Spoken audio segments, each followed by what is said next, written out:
Hey everybody, welcome back to the Agile Development and Better Software Conference, the virtual conference, and I am sure that you guys are getting loads of value and you're about to get some more additional value because right now I'm with David Hussman. How you doing, David? Good, man. Great to see you.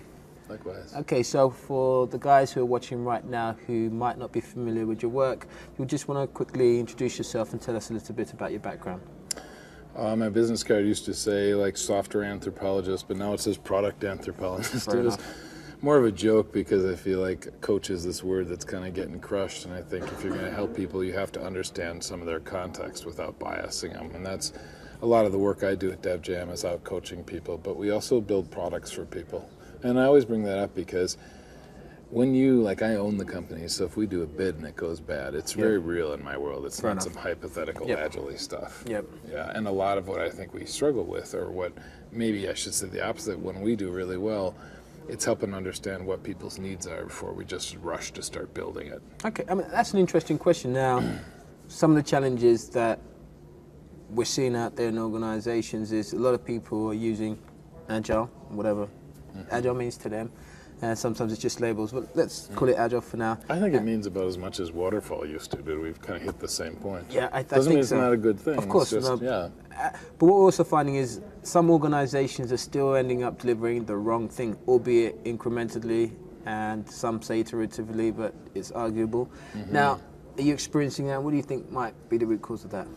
Yeah, I tore a page out in Nassim Taleb's book, and he always talks about epistemic arrogance, which is the difference between what you know and what you think you know. Okay.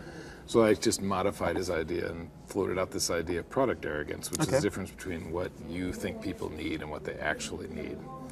And I think what happens is everybody gets good at delivering is forced to ask, are we delivering the right thing? So like the people that are still struggling with delivery, that's great. I'm not ripping into them, but I think people that are working at scale with multiple teams, if they're not really validating that they're building the right thing, can just build more wrong code faster. And I sort of feel like there's some maybe plateauing happening in that area. There seems to be fewer people exploring, you know, like we were talking some of the lean startup concepts, or how do you do visualizations that give you validation for products? Because that really isn't talked about in the lean startup space. They talk about validated learning, but they don't really talk about some of the mechanics around it. Okay, so looking at some of, like, if we were to look at like Scrum, the Scrum framework, for example, and this is something that's quite common among all the other Agile methodologies, is having early and frequent feedback loops. Now, surely if a company is implementing that properly, then that should allow them to start validating as they're going along that actually, you know what, this is the right thing, or actually, you know what, we've kind of gone off track here, so we need to, or things have changed in the business. So why are we still having situations like Product Arrogance where people are releasing stuff and say, yeah, here you go, and it's like, well, no. Because I think some of those people that are getting feedback, it's a little bit like if I built part of a car, and car and software analogies are kind of weak, and I say, you should check the car out, it's really great. You take it out for a spin, and I'm all stoked because it's really fast, and you come back all bloodied, and I say, what do you think of the car? And you're like, it's not a very good car, it doesn't have any brakes, right? So I didn't give you a vehicle, I gave you a feature. And I think too many of those people that are talking about feedback, they're never going to get to, like, you know, they're going to have continuous delivery, but they're going to take the evidence and take bad. They're not going to make good judgments because they're not giving people whole things to validate. A lot of people that are doing that early and often kind of stuff, you go to their sprint reviews and it's like, we did this and we did this and we did this and we did this, and the business people will come up to me afterwards and say, what did we get done? Because it's like they showed them, you know, car language, a muffler and a fender and a tire, and they're like, we're building it iteratively instead of, you know, if you think of building a bridge iteratively, the first version is a raft and a rope. Okay. Next version is a raft and rope and a guy that paddles while you sit there. And, you know, I think that people aren't thinking about taking whole products and slicing whole products. They're still thinking about small things. And some of that's pretty baked into language. You know, we have epics. There's big things and small things, and I think people that think in products, they don't think in big and small, they think in use and value. Okay. I don't know why that, I sort of feel like a lot of people are there and they're delivering, and it's kind of like, this works, so don't ask me to do anything different. And I'm not asking them to do something different, I'm asking them to do something better. Like, let's augment what you're doing. So we know that software development and product development, especially when we're looking at the areas of innovation, it usually requires a journey into the unknown, which also has a degree of uncertainty around it. But most people don't like to be uncertain. Right. And in my experience, the further up at the top somebody tends to be, the less likely they are to openly admit that they're uncertain, and therefore let's go on a journey of exploration to actually validate what we don't know, and tend to end up making some decisions which sometimes become like the elephant in the room, because most people know that this is not going to work when no one says nothing. Too big to fail. Right. It's one of those ones. You get them all the time, and then, unfortunately, the people at the operational level are the ones that get all the pressure, get forced to work longer hours, and all the other type of stuff. How do you overcome that? How do we assist those people at the top to make better decisions and to embrace that uncertainty? So I think we do, let's say that person's scared. I think that when you're working with someone or resistant, or whatever word, because people in the Agile community are always saying, this person's really resistant. Well, why is that? Exactly. What's the root cause of it? I'm resistant if you ask me to jump off the building because I don't like that idea. Unless you give me a parachute or show me something else I'm landing on, then maybe. And then I'm still kind of sketchy, dude. If the parachute's like, I'm not sure I'm a base jumper, Yeah.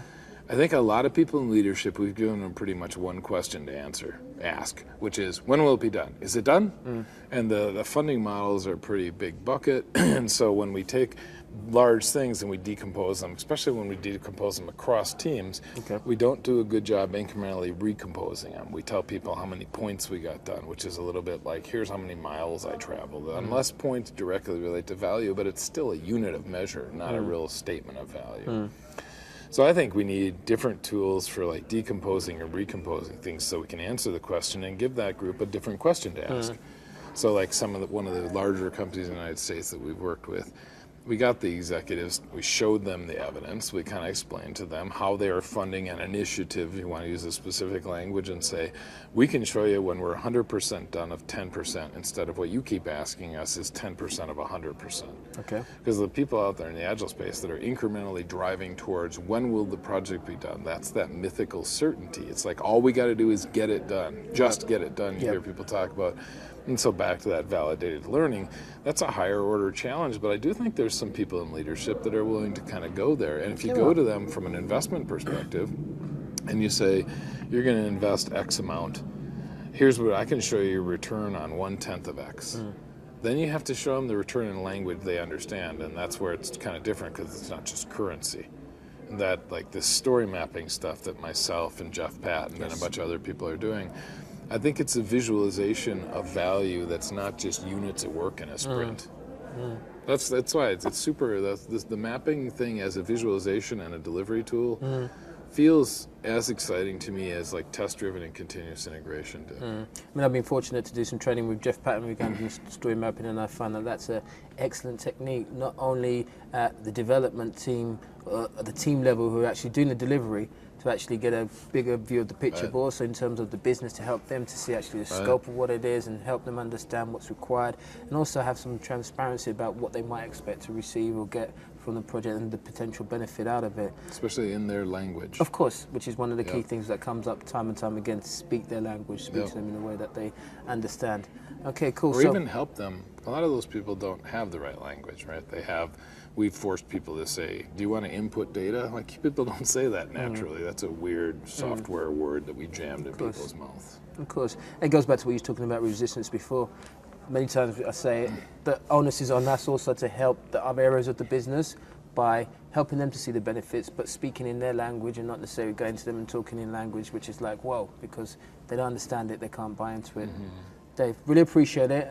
We're going to be wrapping up in a second. So just for the people out there who are watching this who might want to get in contact with you, hear about some of the great stuff that you're doing out there, how would they get hold of you?